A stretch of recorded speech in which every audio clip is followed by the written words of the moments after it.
LinkedIn Echo Chamber. This is ML's like Team Spirit. We're back with George. George, how are you doing? I'm good, thank you, mate. How are you? Really good. George, last time you were with me, you were talking about speech analytics and customer contact centers. Our conversation continued off camera, and you took it into a place around, predictive analytics and British Gas and customer contact management there. And I wanted to invite you back for another video. I'm going to set this up for you because you wanted to talk about the next best action methodology that you worked on and that you saw, and you had some pretty interesting insights for it. And I was going to kick this off by saying I often find I go into this when there's this maturity chart in analytics where you kind of go from novice to expert or whatever. But there's this one key step on a chart like this where it goes from do you use predictive analytics into prescriptive analytics, and I often start to leap into prescriptive as next best actions as an explanation there, because predictive is kind of like, can we make a prediction based on the past or what a customer might do, and prescriptive is a bit more like, well, you use predictive analytics as an input, but you're kind of getting into a space where, like, if there's many decisions we can make, how do we make the best one? And it can be from either the company's perspective or from the customer's perspective. So if anyone out there is at kind of step 4 in this program of this flow where you're going into prescriptive, it's a bit more like, how do you solve for making one of a subset of decisions that's either good for you or good for the customer? And the NBA next best action methodology is part of that. So George, I was wondering if you could take us through that today. I suppose just, I'll ask questions as you go, but just sort of tee up where you were. I don't know, what made you lot even think of it? How was it, and what made you get into this point of NBA? And then really a description of the project. What steps you took, observations you made as you went along, and your learnings. Cool. Yeah, no problem. I was working at British Gas Business at the time, based down in Leicester, where there's a huge contact centre, and we were going through a big data transformation project. We're basically changing all the billing systems and having new data marts and warehouses and all this sort of stuff. And as part of that, we had this next best action sort of part of the project. So what we really wanted to do was get greater clarity around what was going on in the contact center. I know I spoke about speech analytics in my previous chat with you. We didn't have that. It was too expensive. So we wanted to find other ways that we could gather this information. And we also wanted to have a mechanism where we could push different things to different agents automatically. So that could be anything from this customer doesn't have an email address on file with us, so try and capture that information, all the way to we think this customer's got additional sites. Bear in mind, this is British Gas Business, so there's a multi-site relationship there. So try and offer a deal on a tariff to one of their other sites. And we didn't have any real way of doing that. It was largely just left to the contact center agent, be them in sales or in customer service, to figure that stuff out for themselves. And some of them were really, really good at it, but there was a really steep learning curve. And that's another really big benefit of it, really, is it helps your newer agents who are maybe,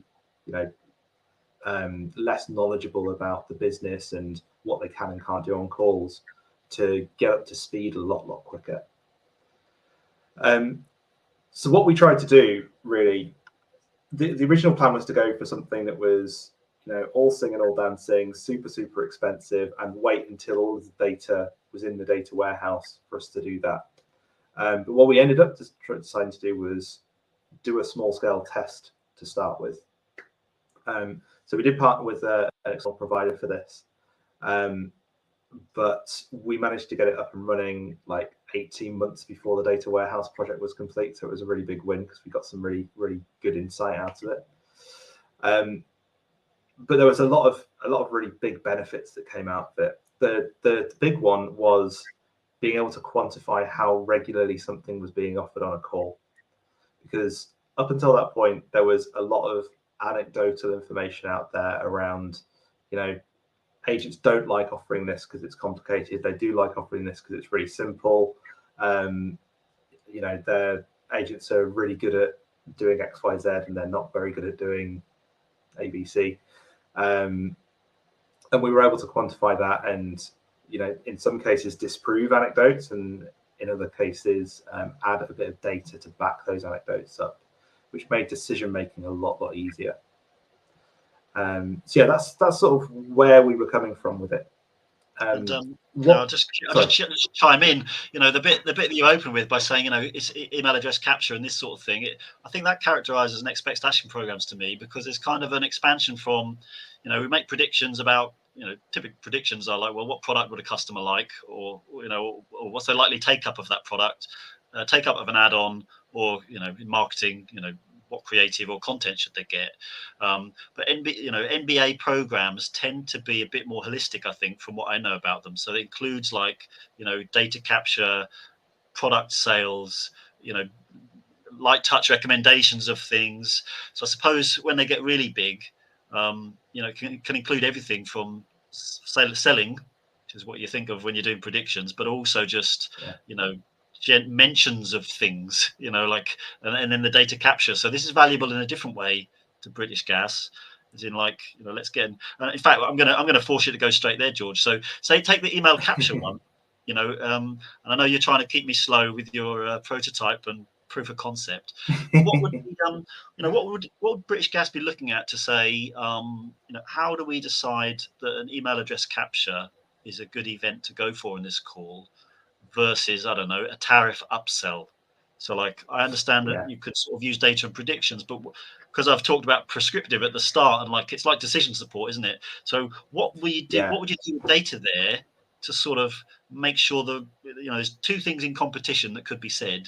What bits of data help make the decision as to what the agent is prompted to do?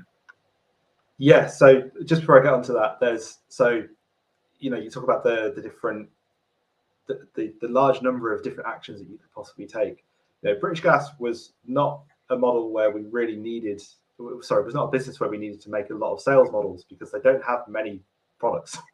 It's utilities, they've got gas, electricity, and services, and that was really it at the time. But we still ended up with, I think, over 40 different prompts that were in the system. So yeah, prioritization becomes really important. And we had a few different ways of approaching that. The primary way that we did it was we took 3 measures on each prompt and for each customer.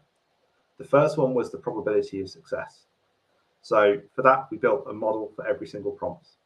The really nice thing about next best action is that you can build models very, very easily with the output data, because you know exactly when something has been offered, you know what the outcome was, without having to go to different systems. You can just see what the agent said the outcome was. And you also know what the customer looked like at that point in time. So it's like a perfect data set for training a model. So we were able to build a full automated modeling suite based on all of that information. So you've got probability, that's number one. The second bit was the value. So we had a lot of fun internally deciding what value an email address has. Some of them are really simple. We know what the lifetime value is of a customer who's on just gas versus gas and electricity. Something like an email address, or whether or not they're using an online account, is a little bit trickier to quantify. But we did. We had some good approximations anyway. George, when this airs, you'll be getting 2,000 messages to your inbox from the email marketers of the world who are forced to hey, I'd like to have a bigger list, and hey, can we capture more email on the web platform? And it's like email address worth. So I invite them to write and ask for more information.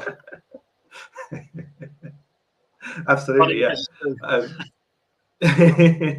So the final thing was sort of the most fun one, really, and that was the internal business weighting that we applied to each prompt.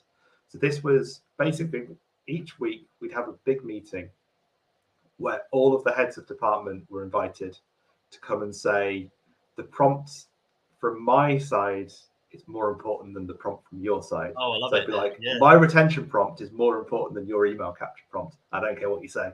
So they'd have loads of scraps, and we just sort of said, right, we're all here. We're going to talk about prioritization. You over there, what do you think? And then they just, annoy everyone in the room immediately, and then a massive fight would ensue. And that's how we did that bit, which was probably the most fun part of that whole process, I think. And good. And so on other interviews where there've been these big applied analytics projects, one element I've tried to grab a hold of is, all sounds so cool, right? We've got multiple predictive models going on, the data's flying through, there's prioritization based on value, and then this I would love to have been in these meetings, see the management fighting with each other. So clearly it's quite involved. But one thing I've been trying to capture in these interviews, George, is what type of team or size team did it take to put this program together? Because there's various things from project managers to yourself on data science perhaps, and I don't know what supporting cast did it take to deliver something like this. Like what teams did you need to work with, and could you get me to an FTE? Like what kind of size squad did it take to do this? Yeah, so from a pure sort of management of the program point of view, we had there was myself, who was sort of the data science lead, I guess, on the product. There was another guy who was more in sort of the project management side of things. So he was the one who was responsible for doing a lot of the communication back to the business, and running those huge fight meetings, basically. Yeah. And then there were a couple of people who were more senior as well, who are like the senior sponsors. So it didn't take too many people to manage it. The complicated bit is that, we were sat in this, data science ivory tower, and we had to go and speak and get other people on board, because, the agents at first were quite resistant to it, particularly the more experienced ones, because they, and rightly so, they've got their own processes that they follow that they've been very successful with. So the thought of somebody who has never been on the phones for British Gas coming in and saying, this is the way you should do it, it sort of grates, right? Yeah. So we had to go on quite a big, almost like a PR campaign internally, to say, look, we're not going to tell you to do this stuff. A big part of this is so that we can see what you do, so that we can help other agents be as effective as you are. And we also made very, very sure that we gave them ways of offering things that weren't on the list and still capturing that. So whilst we would only surface, 2 or 3 different prompts for each agent, we also gave them the option to say, I'm not doing those, I'm doing this one. And it just allowed us to sort of track the whole thing through. But yeah, there was a huge number of different sort of team leads and stuff from the contact center that were involved in that process. I guess there was probably about 7 or 8 different teams, or team heads that we engaged in the process. Hey George, look, we're about to hit time. So the lesson I think we'll take is that the POC was important, and by finding an external provider for the prompting, I'm probably hearing that you didn't get put on the torture rack as to how do you get these data points into a core system. You were able to have a desktop application that just it would have taken George. You would have still been there now, probably trying to interface with the home system. So looks like you had a lucky escape. George, thanks for taking us through all that, ladies and gents. This has been ML's Like Teen Spirit.